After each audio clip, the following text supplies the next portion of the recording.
Dzisiaj najnowsze dane z GUS-u o cenach transakcyjnych na rynku mieszkań i będziemy szukali odpowiedzi. Rosną te ceny, czy spadają, co się dzieje na pierwotnym, co na wtórnym, czy lepiej było inwestować na wtórnym, czy lepiej na pierwotnym, który rynek dawał większy zwrot z inwestycji w mieszkanie, tak prosto liczonej, kupić kiedyś, a później sprzedać. Jeżeli interesuje Ciebie rynek nieruchomości, subskrybuj ten kanał, tym bardziej, że będziemy monitorowali skutki tego game changera, którym jest bezpieczny kredyt na 2%, bo on troszeczkę ożywił rynek, ale też nie do końca, o czym już pewnie słyszeliście. Dowiecie się z następnych również audycji, które wkrótce będą, a już są nawet nagrane. Jednym słowem, subskrybujcie ten kanał, piszcie nam również w komentarzach, o czym chcecie wiedzieć, a tradycyjnie przypominam, że na stronie Symen24, w blogu na tej stronie znajdziecie wykresy, które tutaj pokazuję w lepszej formie, takiej łatwiejszej do powiększenia sobie na cały ekran, trochę lepszej niż tylko to, co widzicie tutaj w filmie. I przechodząc do tych informacji takich najważniejszych, to najpierw podzielę się tą. Ceny nieruchomości w Polsce, licząc pierwszy kwartał 2022 do pierwszego kwartału 2003, wzrosły. Wzrosły też w porównaniu z 2015 rokiem, ale już do czwartego kwartału 2022 spadły. Tutaj mówimy o cenach transakcyjnych i zwróćcie też uwagę, jakie wagi są przyłożone dla rynku, jaką wagę ma ten rynek pierwotny 51,8% i ten wtórny 48,2%. To jest waga w danych pobieranych przez GUS. To nie jest powiedziane, że jeden rynek jest lepszy od drugiego, bo spójrzmy się na ten wykres, a później po tym wykresie przejdziemy również do informacji, jak to było w różnych województwach. Ale najpierw ten wykres, który warto sobie przeanalizować, jeżeli inwestujesz w nieruchomości. Co ten wykres pokazuje? To jest indeks zmian kwartalnych cen lokali mieszkalnych, przy czym rok 2015 został przyjęty jako 100, no i te ceny rosły, kiedyś były niższe, ale rosły. I teraz tak, ten szary wykresik to jest taki wzrost cen nieruchomości ogółem i widzimy z niego, że jeżeli ceny w 2015 roku wynosiły 100, no to teraz wynoszą te ceny 165 i widzimy takie zatrzymanie, wypłaszczenie się cen. Ale widzimy też tę linię jasno-niebieską i taką granatową. Ta jasno-niebieska linia to jest rynek wtórny. Ta taka ciemniejsza linia to jest rynek pierwotny i możecie zadać pytanie, dlaczego, już nawet z tego wykresu widać, że ceny wolniej rosły na rynku pierwotnym niż na rynku wtórnym, a w dodatku ten wykres na rynku wtórnym ma na przykład tutaj, w tym miejscu jakieś takie wyraźne siodełko, załamanie, którego nie widać na rynku pierwotnym, tu gdzieś było troszeczkę inaczej zrobione. No to jest też przesunięcie czasowe między tymi rynkami, bo też musicie pamiętać, kiedy są te transakcje zliczane. Transakcje u deweloperów są zliczane w momencie podpisania umowy ostatecznej, a nie tutaj tej rezerwacyjnej, wstępnej, więc tak to też wyglądało. Ale też musicie wiedzieć jedną rzecz, taką prawidłowość. Rynek wtórny, on zawsze mocniej reaguje na zmiany w gospodarce, wydarzenia polityczne i wszystko to, co się dzieje wokół. Dlaczego? On jest po prostu bardziej nerwowy, dlatego że na takim rynku wtórnym stronami transakcji są partnerzy, że tak powiem, przecież przeciwne strony, ale równorzędne. Zarówno sprzedający, ale też kupujący nie może w żaden sposób wpływać na rynek. Jeden kupuje jedno mieszkanie, drugi też sprzedaje jedno mieszkanie. To dla nich są sztuki, no czasami ktoś tam ma kilka mieszkań, ale to są raczej sporadyczne wypadki. Podaż jest rozproszona i popyt jest rozproszony. Na rynku pierwotnym jest trochę odwrotnie.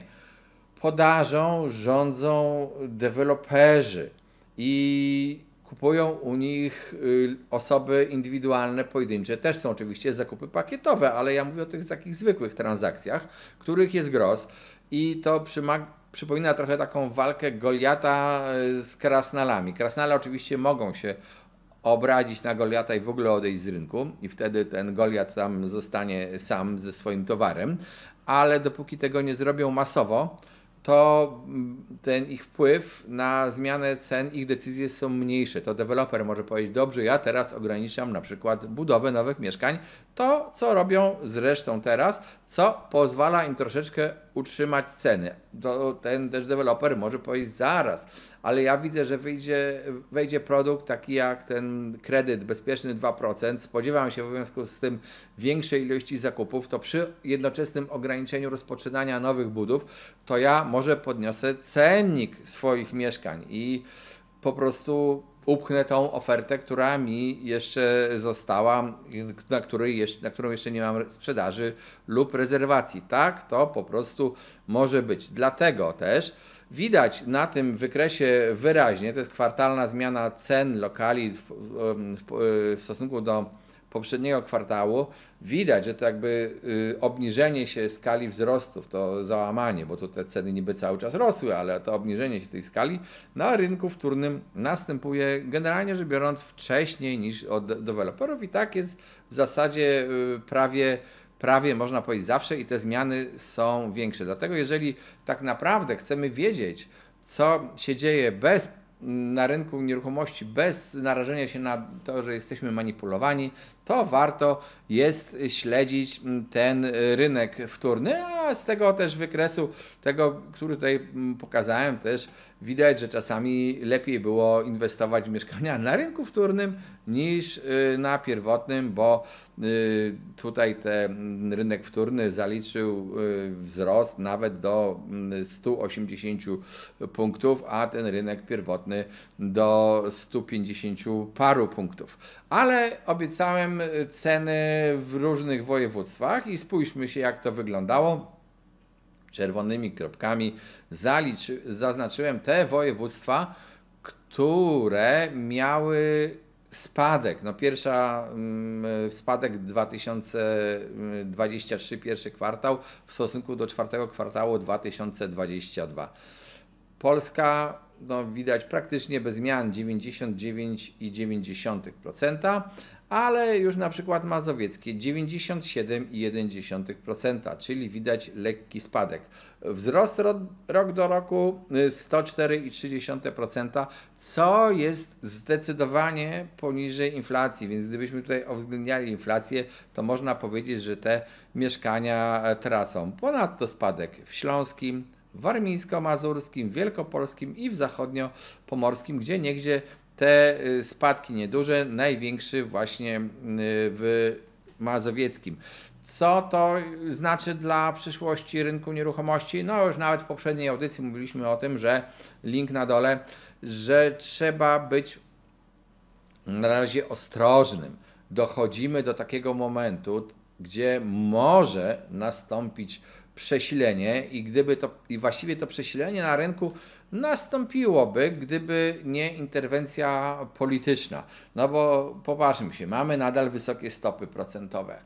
Rada Polityki Pieniężnej być może kiedyś obniży stopy procentowe, ale to są często takie poboczne życzenia w mediach, bo fakt jest taki, że 2 ostatnie głosowania w Radzie Polityki Pieniężnej to były głosowania nad wnioskami o podwyższeniu stóp procentowych. Te wnioski nie uzyskały wymaganej większości, ale były właśnie wnioski składane o podwyższenie, a nie obniżenie. Inflacja się obniża, ale nadal uważamy, że jest uporczywa i wysoka i być może będziemy chcieli przyspieszać walkę z tą inflacją. Na całym świecie też banki centralne podniosły ostatnio stopy lub zapowiadają podniesienie stóp procentowych, więc ten polski bank centralny również to musi brać pod uwagę.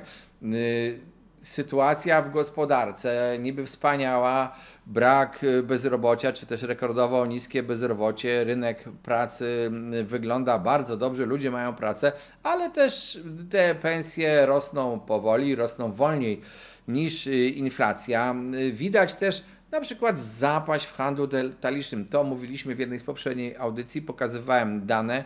Zapaść w handlu detalicznym liczona w cenach stałych jest dość duża w Polsce, kilkuprocentowa i to też wpływa po prostu na zamożność czy przedsiębiorców, czy ludzi w ogóle pracujących, nie tylko w handlu, ale tych w produkcji, bo jak się towar nie sprzedaje, no to jest źle, więc ta niepewność jest spora i to by nie sugerowało wcale, że nieruchomości mają iść w górę. Raczej by sugerowało spadek cen, no ale też mamy sytuację taką, że deweloperzy na razie mocno ograniczyli budowę, no i to by było takie gra czynników, które jednak wskazywałyby, że czeka nas marazm na rynku nieruchomości. Game changerem w tym momencie i o takim nieznanym jeszcze wpływie jest bezpieczny kredyt 2%. Zobaczymy, ile osób o niego wystąpi, jak on będzie faktycznie przyznawany, czy podbije ceny. Zresztą w następnej audycji zobaczycie bardzo fajne porównania statystyczne w rozmowie z Marcinem Drogomieckim o tym, co można kupić i gdzie w 9 największych miastach, na jakie mieszkanie możesz sobie pozwolić, posługując się z kredytem 2% i tak to nie jest tak dobrze w każdym mieście. Zachęcam do obejrzenia tej audycji. W ogóle zachęcam do subskrybowania naszego kanału. Tutaj będziesz mieć ciągle świeże wiadomości o rynku nieruchomości i też zapowiadam od razu, że będziemy prowadzili akcję monitorowania tego właśnie taniego kredytu. Będziemy starali się dotrzeć do informacji od ludzi z pierwszej linii frontu, czyli do takich, którzy pracują w kredytach, do informacji o tym, jak te kredyty wyglądają. Nie tak, jak mówi prasa, tylko tak, jak jest naprawdę. Chcesz wiedzieć? Zapraszam. Jeżeli w ogóle chcesz wiedzieć więcej o rynku nieruchomości, korzystaj z Cyment24, tam są bardzo fajne szkolenia. No i też oczywiście pisz nam w komentarzach, o czym chcesz usłyszeć w kolejnych audycjach, bo jeżeli zasugerujesz jakiś ciekawy temat, to jest duża szansa, że zrobimy audycję właśnie na ten temat. Zapraszam też do wspierania kanału. Wspierający zawsze dostają więcej. Cześć, trzymajcie się.